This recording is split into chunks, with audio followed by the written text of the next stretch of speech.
Hello friends, मेरे इस YouTube channel story FM में आपका स्वागत है। चलिए अब अपनी स्टोरी को सुनते हैं। Learn new skills. इनकम एक ऐसा रिसोर्स है जिसे सभी बढ़ाना चाहते हैं। इस युग के बारे में लोग कहते हैं कि ये पैसे का युग है, यानी आप बिना पैसे के बेटर लाइफ जी नहीं सकते। हिंदू धर्म में भी 4 पुरुषार्थ की बात की गई है: अर्थ, धर्म, काम, मोक्ष। यानी जो इंसान अर्थ अर्न नहीं करता, जो धर्म और काम को इम्पोर्टेंस नहीं देता है, वो अपनी जिंदगी को गवा देता है, उसे मोक्ष नहीं मिलता। कहने का मतलब है कि अर्थ, धर्म, काम और मोक्ष के बिना लाइफ यूजलेस होती है। इन चारों पुरुषार्थ में अर्थ यानी आय को सबसे ज्यादा इंपॉर्टेंस दी गई है, क्योंकि हर इंसान के लिए अपनी लाइफ की जरूरत होती है। इसलिए उन जरूरतों को पूरा करने की जिम्मेदारी भी इंसान के पास होनी चाहिए। इसलिए हम सभी ने देखा है कि जो लोग इंडिपेंडेंट होते हैं वो अपने सपने और अपने लक्ष्यों को अचीव करने में ज्यादा सक्सेसफुल होते हैं, क्योंकि किसी इंसान की अर्निंग कैपेसिटी उसकी नॉलेज, एबिलिटी, एक्सपीरियंसेस और उसके हार्ड वर्क पर डिपेंड करती है। इसलिए अगर आप अपनी सक्सेस को अचीव करना चाहते हैं तो आपको अपनी फाइनेंशियल वेल्थ को बढ़ाना होगा, क्योंकि आप फाइनेंशियली स्ट्रांग रहेंगे तो आप प्रेजेंट की प्रॉब्लम्स को इजीली सॉल्व कर सकते हैं और अपने फ्यूचर की प्रॉब्लम्स के साथ स्ट्रांगली फाइट कर सकते हैं। इनकम को बढ़ाने में सबसे इंपॉर्टेंट रोल होता है स्किल यानी कौशल का।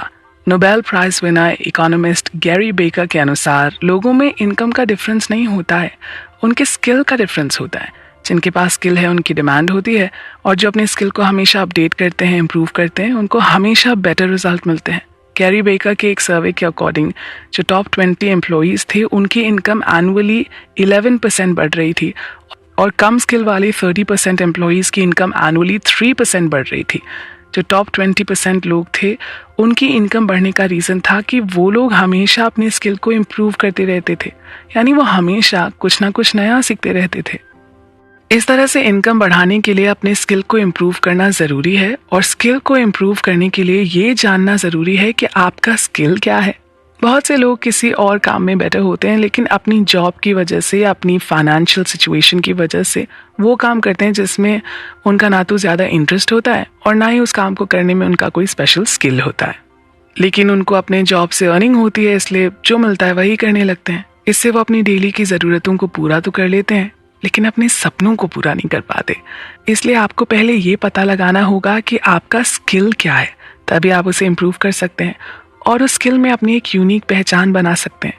स्किल को बढ़ाने के लिए नए स्किल को भी सीखना ज़रूरी होता है। इस बुक के ऑथर के अनुसार जो टॉप 20 लोग थे वो लोग न्यू स्किल और न्यू नॉलेज को सीखने के लिए डेली 2 घंटे और एक वीक में कम से कम 5 घंटे देते थे। ऐसे में वो लोग अपनी स्किल्स को इम्प्रूव करके अपनी इनकम को बढ़ाने में सक्सेसफुल हुए।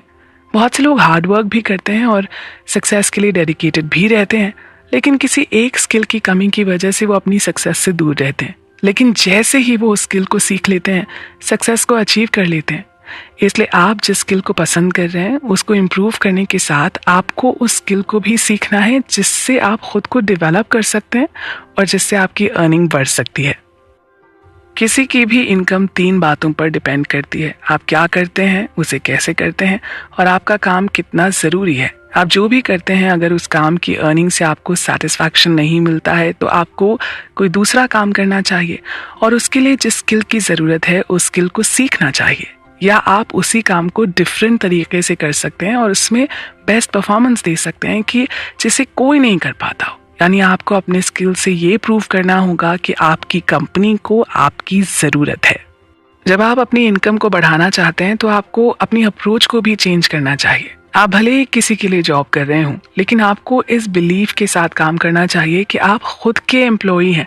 यानी आपका अप्रोच सेल्फ एम्प्लॉयड का होना चाहिए। जो बेस्ट कंपनीज होती हैं ना, उनके एम्प्लॉयज़ ये नहीं कहते कि जिस कंपनी में वो काम कर रहे हैं वो लॉस में जा रही है या प्रॉफिट गेन कर रही है। वो कहते हैं कि हमारी कंपनी लॉस में जा रही है, हमें अपनी कंपनी को बचाने के लिए कुछ डिफरेंट प्लानिंग करनी है। इस तरह से लोग अपनी कंपनी के काम को अपनी रिस्पॉन्सिबिलिटी समझते हैं, और जब कोई भी किसी चीज़ के लिए रिस्पॉन्सिबिलिटी लेता है वो उस चीज़ को इम्प्रूव करता है। इसके साथ जब आप खुद को सेल्फ एम्प्लॉयड मानते हैं तो आप ज़्यादा एक्टिव रहते हैं, टाइम से ऑफिस जाते हैं, टाइम पर आप अपने काम को पूरा करते हैं। इसलिए आप अपना टाइम यूजलेस चीज़ों पर, यानी लोगों से गप करने और डिबेट करने में खर्च नहीं करते, क्योंकि आपको ये विश्वास होता है कि आप जो कर रहे हैं वो अपने लिए कर रहे हैं और इससे आप खुद को ही डेवलप कर रहे हैं। दोस्तों अब हम नेक्स्ट चैप्टर में इससे रिलेटेड कुछ और फैक्ट्स के बारे में डिस्कस करेंगे। आप बने रहें हमारे साथ। और हाँ, इसी तरह आगे की स्टोरी सुनने के लिए आप अपने इस चैनल स्टोरी एफएम को सब्सक्राइब करें और बेल आइकन की घंटी को अवश्य दबा लें।